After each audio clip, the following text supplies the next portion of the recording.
Hello everyone, कैसे हैं आप सब। उम्मीद करूंगा कि अच्छे होंगे। यूपीएससी गाइड में आपका स्वागत है। और आज है 13 अगस्त। हम देखेंगे यूपीएससी सिविल सर्विसेज प्रीलिम्स के लिए क्या क्या important current affair cover the Hindu में। पहली न्यूज़ कवर है सीपीआई के बारे में, ठीक है, कंज्यूमर प्राइस इंडेक्स। तो इसके बारे में हम देखेंगे कंज्यूमर प्राइस इंडेक्स को कौन रिलीज़ करती है, तो नेशनल स्टैटिस्टिकल ऑफिस एनएसओ। अब सीपीआई कवर्स दोनों चीज़ करती है, यानी गुड्स और सर्विसेज, जबकि आपको पता होगा डब्ल्यूपीआई होलसेल प्राइस इंडेक्स है, वो सिर्फ कवर करती है गुड्स को। तो ये एक डिफरेंस है दोनों के बीच में जो याद रखनी है आपको। चार टाइप की सीपीआई रिलीज़ होती है। तो इंडस्ट्रियल वर्कर्स के लिए सीपीआई रिलीज़ होती है सेपरेट, एग्रीकल्चर लेबर्स के लिए सेपरेट होती है रिलीज़, और रूरल लेबर्स के लिए सेपरेट होती है रिलीज़, और रूरल अर्बन कंबाइंड ये भी एक रिलीज़ होती है। तो इंडस्ट्रियल वर्कर, एग्रीकल्चर लेबर और रूरल लेबर, ये तीनों रिलीज़ कौन करता है, तो लेबर ब्यूरो जो मिनिस्ट्री ऑफ लेबर्स के अंदर है। और लास्ट वाली यानी सीपीआई रूरल अर्बन कंबाइंड, ये रिलीज़ करती है एनएसओ यानी नेशनल स्टैटिस्टिकल ऑफिस, जो ministry of statistic and programme implementation के अंदर है। तो ये आपको ध्यान में रखना होगा। और हम कुछ डिटेल्स देखते हैं, जैसे कि बेस ईयर क्या है सीपीआई की, तो 2012। अब बेस ईयर से क्या आप समझ सकते हैं कि एक रेफरेंस के तौर पे एक ईयर को लिया गया है, ठीक है। और अभी की जो प्रेजेंट ईयर है तो उससे वो कंपैरिजन की जाती है कि पहले क्या इन्फ्लेशन थी, अब क्या थी इन्फ्लेशन, ठीक है। तो एक ओवरऑल पिक्चर समझने के लिए बेस ईयर को कंसिडर किया जाता है। अब मॉनेटरी पॉलिसी कमेटी यानी एमपीसी है, जिस पे यूपीएससी ने क्वेश्चन पूछा भी हुआ था। तो ये यूज़ करती है सीपीआई को। क्यों यूज़ करती है, ताकि वो कंट्रोल कर पाए इन्फ्लेशन को। अब 2014 में रिजर्व बैंक ऑफ इंडिया ने अडॉप्ट किया है सीपीआई को। पहले reserve bank of India use कर रही थी होलसेल प्राइस इंडेक्स, क्योंकि वो अच्छी कंप्लीट पिक्चर नहीं इन्फ्लेशन की दे पा रही थी, क्योंकि सिर्फ वो गुड्स को कवर कर रही थी, राइट, और वो भी होलसेलली वो कर रही थी। अब सीपीआई तो कंज्यूमर प्राइस इंडेक्स है, राइट, कंज्यूमर को मेनली टारगेट करती है ये। तो ये कुछ डिफरेंस है। डब्ल्यूपीआई पे यूपीएससी ने क्वेश्चन पूछा है, ठीक है। कंपैरिजन में यूपीएससी ने क्वेश्चन अभी नहीं पूछा है। और सीपीआई पे भी उतने डिटेल क्वेश्चन नहीं है, तो आपको अच्छे से करना होगा इसे। दूसरी न्यूज़ है मेट्रो डैम के बारे में। क्यों, अभी देख सकते हैं 120 फीट वाटर वहाँ पे पहुँच चुकी है वाटर लेवल्स, तो इसलिए ये न्यूज़ में है। हमारे लिए इम्पॉर्टेंट है कौन सी रिवर पे है ये, और रिवर पे ही यूपीएससी क्वेश्चन पूछती है। ऐसी डैम्स तो बहुत सारी है इंडिया में, राइट, तो उतनी सारी हमारे लिए पॉसिबल भी नहीं है, या एक नॉर्मल यूपीएससी एस्पिरेंट्स के लिए भी ये पॉसिबल नहीं है कि इतनी सारी डैम्स की नेम वो याद रखे, राइट। तो हमारे लिए इम्पॉर्टेंट है कौन सी रिवर पे है ये, तो ये कावेरी रिवर पे है, तो कावेरी रिवर को समझना होगा। और अब न्यूज़ में है तो ओवरऑल देख लेते हैं, तमिलनाडु में ये, ठीक है। अब कावेरी रिवर के बारे में देखते हैं। तो मेजर इंडिया की रिवर है जो कर्नाटका और तमिलनाडु स्टेट में बहती है। कहाँ ओरिजिनेशन पॉइंट है इसकी, कहाँ से ये राइज हो रही है कावेरी रिवर, तो तालकावेरी ब्रह्मगिरी रेंज जो वेस्टर्न घाट में है वहाँ से ओरिजिनेट हो रही है, जो कर्नाटक की कोडगु डिस्ट्रिक्ट में लोकेटेड है। अब Kaveri river largest, third largest river है साउदर्न इंडिया में, आपको ध्यान रखना होगा, गोदावरी और कृष्णा रिवर के बाद, ठीक है। गोदावरी, कृष्णा और कावेरी अभी बहुत ज़्यादा न्यूज़ में है, तो आपको अच्छे से इसे याद रखना होगा, ठीक है। अब हम देखते हैं ट्रिब्यूटरीज, क्योंकि बेसिक चीज़ पे अगर यूपीएससी पूछती नहीं है तो ट्रिब्यूटरीज पे आपसे पूछ सकती है कि नीचे दिए गए ऑप्शन में से कौन सी राइट बैंक ट्रिब्यूटरी है कावेरी रिवर की, ठीक है। तो लेफ्ट ट्रिब्यूटरी क्या है, कौन सी है, तो हिरांगी, हेमावती, सिमसा, अर्कावती, साराभंग और तिरुमनी। और राइट बैंक ट्रिब्यूटरीज कौन कौन है, तो लक्ष्मण तीर्थ, कबानी, भवानी, नोयाल, अमरावती और मोयार, ठीक है। तो आप अच्छे से इसे याद रखें, ज़्यादा ट्रिब्यूटरीज नहीं है तो आप इसे याद रख सकते हैं। अब हम मैप में समझ लेते हैं कहाँ है कावेरी रिवर। तो ये आप देख सकते हैं, यहाँ है कावेरी रिवर। और बाकी मैप में और भी रिवर्स हैं, तो नॉर्थ टू साउथ आप उसे भी देख लें। नर्मदा है, फिर महानदी है, फिर गोदावरी, फिर कृष्णा, फिर कावेरी, और इधर पेरिया रिवर जो केरला में है, ठीक है। वो भी न्यूज़ में थी फ्लड से रिलेटेड, ठीक है। अब हम देख लेते हैं अगली न्यूज़।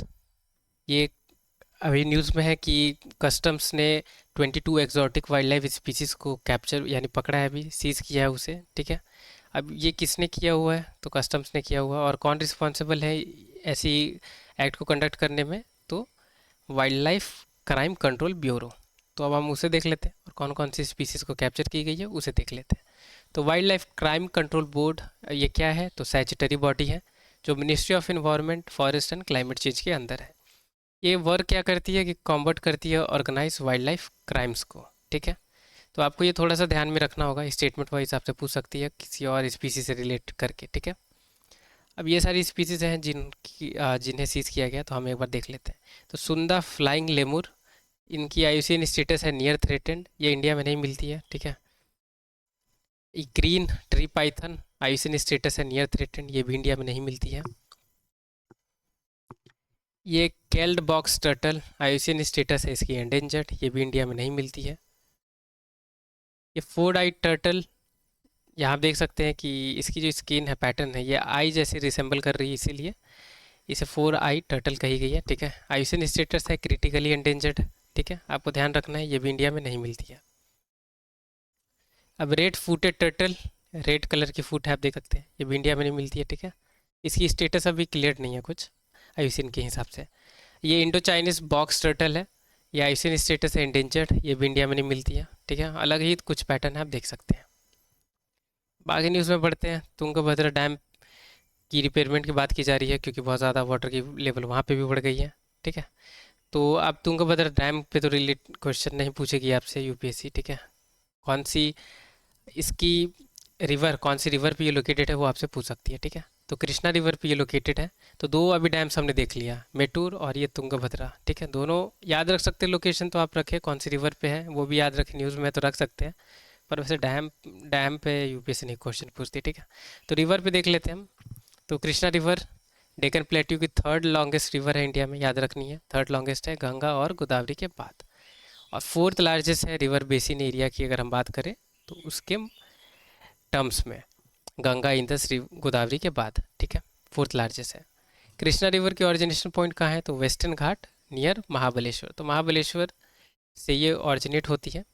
और कौन कौन सी स्टेट में कृष्णा रिवर पास होती है, तो महाराष्ट्र, कर्नाटका, आंध्र प्रदेश एंड तेलंगाना, ठीक है, ये चार स्टेट में पास होती है। अभी हमने देखा कि कावेरी रिवर वो कर्नाटका और आंध्र प्रदेश में बहती है, ठीक है। तो ये ऐसे करके को रिलेट कर सकते हैं आप। ट्रिब्यूटरीज देख लेते हैं, लेफ्ट बैंक ट्रिब्यूटरी कौन सी है, तो येरला, भीमा, दिंडी, मूसी, पलेरू, मनेरू, ठीक है। राइट बैंक ट्रिब्यूटरीज कौन कौन है, तो कुदली या निर्जना या वेना कह सकते हैं आप, कोयना, पंचगंगा, दूधगंगा, घतप्रभा, मालाप्रभा और तुंगभद्रा, ठीक है। तो आप इसे याद रख सकते हैं। अब हम मैप में समझ लेते हैं। तो यहाँ महाबलेश्वर है, वहाँ से ऑरिजिनेट हो रही है, राइट बैंक ये ट्रिब्यूटरीज है, लेफ्ट बैंक ये, सॉरी राइट बैंक ये है, लेफ्ट बैंक ये। तो लेफ्ट बैंक कौन कौन सी है ट्रिब्यूटरीज, तो एक बार देख सकते हैं, धोनी, भीमा, दिंडी, मूसी, मल्लेरू, मुनेरू। और राइट बैंक देख सकते हैं, कोयना, वरना, पंचगंगा, घतप्रभा, मालाप्रभा और तुंगभद्रा। आगे देखते हैं न्यूज़। एक आर्टिकल में आई हुई जीका वायरस के बारे में आर्टिकल आई है, तो जीका वायरस को हम समझते हैं। पर्टिकुलर ये आर्टिकल आई थी, ठीक है। जीका वायरस क्या है, तो मस्कीटो ब्रोन वायरस है।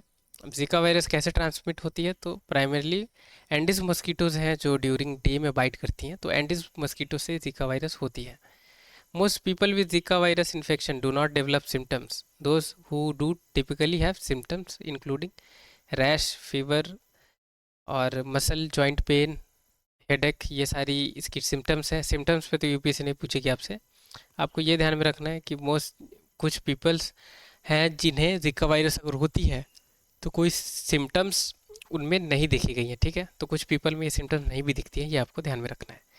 Zika virus infection during pregnancy can cause infant to be born with microcephaly and other congenital malformation as well as preterm birth and miscarriage, तो miscarriage भी हो सकती है जीका वायरस अगर होती है कोई प्रेग्नेंट इंडिविजुअल को तो। और इन्फेंट्स को माइक्रोसिफली की जो आप कह सकते हैं एक डिसेबिलिटी है, वो चिल्ड्रंस जो है, सॉरी जो इन्फेंट है जो जन्म लेते हैं उसमें देखने को मिलती है, ठीक है। तो माइक्रोसिफली किस चीज़ से रिलेटेड है, तो आपको याद रखनी होगी जीका वायरस से, ठीक है। अब माइक्रोसिफली क्या है कि जैसे नॉर्मल अगर हेल्दी इन्फेंट अगर हैं तो उनकी जो हेड की साइज़ है वो नॉर्मल रहेगी, राइट। पर जो जीका वायरस वाली केसेस में क्या होता है कि जो इन्फेंट्स रहते हैं उनकी जो हेड की साइज़ है वो बॉडी के साइज़ से कंपैरिजन काफ़ी बड़ी हो जाती है, ठीक है। तो ये एक टाइप की आप कह सकते हैं डिसेबिलिटी है, ठीक है। तो ये माल फॉर्मेशन हो जाती है जीका वायरस अगर कोई इंडिविजुअल प्रेग्नेंट वुमेन को होती है तो उसमें। और मिसकैरेज की भी चांसेस होती है, तो ये आपको याद रखनी होगी। अब Zika virus infection is associated with Guillain Barre syndrome. तो यूपीएससी पूछ सकती है गुलियन बेरी सिंड्रोम कौन सी डिजीज से रिलेटेड है, क्योंकि अभी Zika, Nipah, monkey pox, dengue, malaria ये सारी न्यूज़ में भी है, ठीक है, इसलिए आपको ध्यान देना होगा। WHO यानी वर्ल्ड हेल्थ ऑर्गेनाइजेशन ने जीका को microcephaly a public health emergency of international concern भी डिक्लेयर किया था, ठीक है। पहली केस हमारे लिए इम्पॉर्टेंट है जानना कि कहाँ देखी गई है जिका वायरस की। तो युगांडा में देखी गई थी 1947 में, और युगांडा में देखी गई थी, पर ये ह्यूमंस में नहीं देखी गई है, आपको याद रखनी है। ये मकाऊ मंकी है उसमें देखी गई थी, ठीक है। एंडिस मस्कीटो जो है वो और भी बीमारी को फैलाते हैं, जैसे कि dengue, chikungunya, urban yellow fevers. तो ये सब आपको याद रखना होगा, क्योंकि यूपीएससी पूछ सकती है आपसे कि एंडिस मॉस्किटो के द्वारा कौन कौन सी डिजीज़ ट्रांसमिट होती है। तो वहाँ आपसे ऑप्शन में ये मेंशन कर सकती है कि dengue, chikungunya, urban yellow fever और जीका वायरस, ठीक है, तो आपको याद रखना होगा। अभी के लिए कोई स्पेसिफिक ट्रीटमेंट अवेलेबल नहीं है जीका वायरस के लिए, ये आपको ध्यान में रखना है। और कोई भी वैक्सीन भी अभी अवेलेबल नहीं है इसकी बचाव के लिए या क्योर करने के लिए, ठीक है। आपको इसे अच्छे से याद रखना होगा, बहुत इंपॉर्टेंट है जीका वायरस, ठीक है। अगली न्यूज़ को देखते हैं। अभी 12/6 को अभी सिटीजनशिप अमेंडमेंट एक्ट के द्वारा सर्टिफिकेट मिली है सिटीजनशिप की, ठीक है। तो हम थोड़ी सी बेसिक चीज़ें देख लेते हैं सिटीजनशिप अमेंडमेंट एक्ट 2019 के बारे में, ठीक है। तो ये अमेंड करता है किसे, तो सिटीजनशिप एक्ट ऑफ 1955 को, जो कि इलीगल माइग्रेंट्स जो हिंदू हैं, सिख हैं, बुद्धिस्ट हैं, जैन हैं, पारसीज हैं, क्रिश्चियंस हैं, अगर वो कौन सी पर्टिकुलर कंट्री से बिलोंग करते हैं, अफ़गानिस्तान, बांग्लादेश, पाकिस्तान, तो वो एलिजिबल रहेंगे इंडियन सिटीजनशिप के लिए, ठीक है। तो आपको याद रखनी है कौन कौन है हिंदू, सिख, बुद्धिज्म, जैन, पारसी, क्रिश्चियंस, जो अफ़गानिस्तान, बांग्लादेश और पाकिस्तान से बिलोंग कर रहे हैं, ठीक है, और वो इंडिया की सिटीजनशिप लेना चाहते हैं, तो उन्हें मिल पाएगी और उसे इलीगल माइग्रेंट्स कंसीडर नहीं किया जाएगा, ठीक है। अब ये कम्युनिटीज़ हैं वो इंडिया में एंटर हो जाने चाहिए December 31, 2024 तक, ठीक है। उसके बाद वाले डेट में अगर कोई अगर आते हैं पर्टिकुलर ये सिटीज़न, आप अगर हिंदू हो, सिख हो, बुद्धिस्ट हो, जैन हो, पारसी हो, क्रिश्चियंस हो, राइट, अफगानिस्तान, बांग्लादेश, पाकिस्तान से अगर इंडिया में, तो उन्हें इलीगल माइग्रेंट्स ही कंसीडर किया जाएगा, ठीक है। पर अगर December 31, 2024 से पहले अगर वो इंडिया में एंटर कर चुके हैं, तो उन्हें इलीगल इमिग्रेंट्स कंसीडर नहीं किया जाएगा, ठीक है। It exempts member of this community from persecution under the foreigners act of 1946 and the passport act of 1920। तो 1920 जो पासपोर्ट एक्ट है और फॉरेनर्स एक्ट 1946 के अंदर उन्हें परसिक्यूट या ऐसे इंडिविजुअल को नहीं किया जाएगा, ठीक है। कुछ ये अमेंडमेंट जो हुई है सिटीजनशिप अमेंडमेंट एक्ट 2019, ये सर्टन ट्राइबल जो एरिया है जो 6 शेड्यूल के अंदर है, राइट, जैसे जो कि आसाम, मेघालय, मिजोरम, त्रिपुरा में है लोकेटेड, तो वैसी जगह पे ये अप्लाई नहीं होगी ये अमेंडमेंट एक्ट, आपको थोड़ा ध्यान रखना होगा। या इनर लाइन परमिट वाली जो जोन है, राइट, जो बंगाल ईस्टर्न फ्रंटियर रेगुलेशन 1873 के अंदर है, उसे भी ये कंसिडर नहीं करेगी, ठीक है। अब आगे न्यूज़ देखते हैं। और कुछ के बारे में न्यूज़ है, ऑस्ट्रेलिया, यूएस, यूके ने अभी न्यूक्लियर डील को ट्रांसफ़र करने की अभी डील करी है, न्यूक्लियर जो टेक्नोलॉजी है उसे, ठीक है। तो हमारे लिए इम्पॉर्टेंट है ये AUKUS उकुश को देखना, ठीक है। तो ये ट्राईलैटरल सिक्योरिटी पार्टनरशिप है, आपको याद रखना है, ट्राईलैटरल सिक्योरिटी पार्टनर है शिप है। ट्राईलैटरल क्यों है, क्योंकि 3 इसमें मेंबर्स हैं, ठीक है, ऑस्ट्रेलिया, यूनाइटेड किंगडम और यूनाइटेड स्टेट। याद रखनी है, यूपीएससी पूछ सकती है इस बॉडी के बारे में और बोल सकती है कि इंडिया इसके मेंबर है, तो आपको ध्यान में रखना होगा, ठीक है, कि ऑस्ट्रेलिया, यूएस और यूके ही मेंबर है। अब काम क्या करती है, तो ये प्रमोट करती है free, open, Indo Pacific, secure and stable.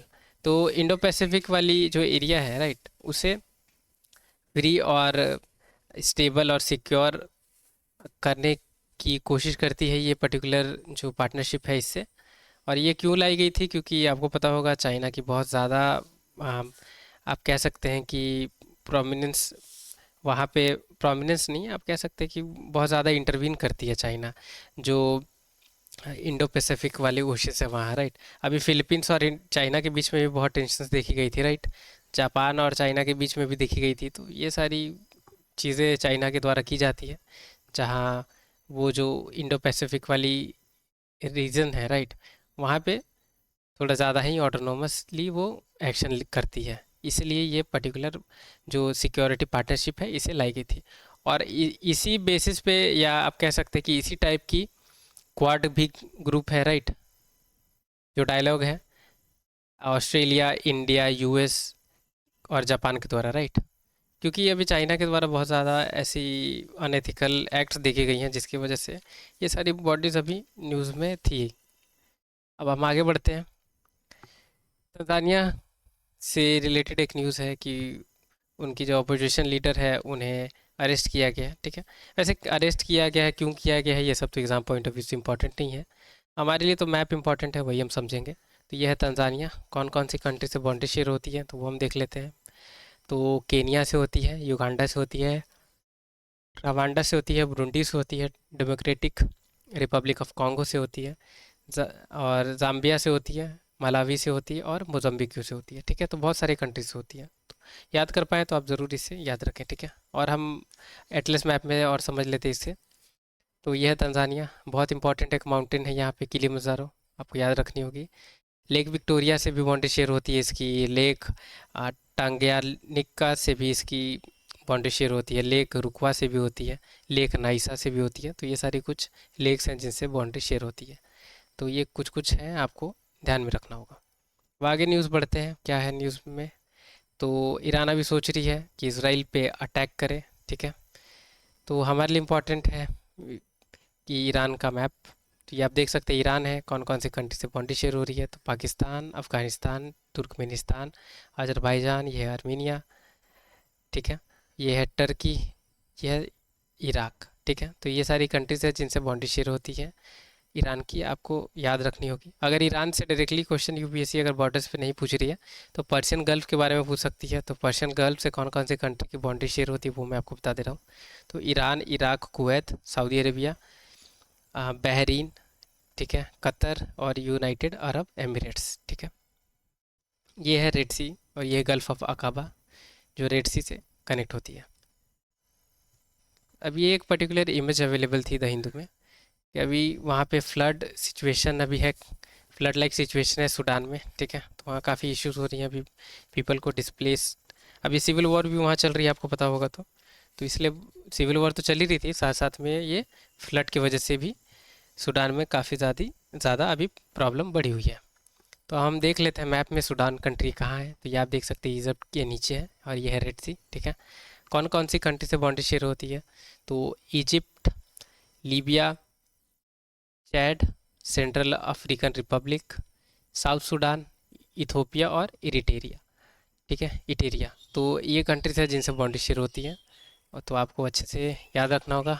अगर इस पे क्वेश्चन ना पूछ के यूपीएससी रेड सी से कौन कौन सी कंट्री की बाउंड्री शेयर होती है ऐसे भी पूछ सकती है, तो याद रखना होगा आपको, ठीक है। Egypt, Saudi Arabia, Sudan, Eritrea, Djibouti, Yemen, ठीक है। ये सारी कंट्री से बाउंड्री शेयर हो रही है। और ये आप याद रख सकते हैं जहाँ मेरी कर्सर है अभी, ठीक है। ये वाली जो पार्ट मैं आपको दिखाना चाह रहा हूँ, ये गल्फ ऑफ अकाबा है, ठीक है, जो जॉर्डन और इसराइल को कनेक्ट करती है रेड सी से। और हम कुछ एटलस मैप में समझ लेते हैं सूडान को। तो ये है रेड सी, ठीक है, ये है सूडान। तो यहाँ आप देख सकते हैं नाइल रिवर सूडान में बहती है, ठीक है। और इधर से आप देख सकते हैं ब्लू नाइल, ये दोनों मिल के इधर वाइट नाइल आ जाती है, ठीक है। तो नूबा माउंटेन्स आपको याद रखनी यहाँ है, मारा माउंटेन्स है सूडान में ही, ठीक है। और ये कुछ रिवर्स है जो आपको ध्यान में रखनी है। और नूबियन डेजर्ट या लीबियन डेजर्ट भी सूडान में है, ठीक है। तो दो डेजर्ट भी है, आपको याद रखना है, नूबियन डेजर्ट, लीबियन डेजर्ट, ठीक है। और ये दो माउंटेन रेंज अगर ये भी आप याद रख पाए तो मारा माउंटेन और नूबा माउंटेन, ठीक है। नूबा या नूबियन डेजर्ट ऐसे आप रिलेट कर सकते हैं। और इधर रेड सी हिल्स है जो आप यहाँ समझ सकते हैं।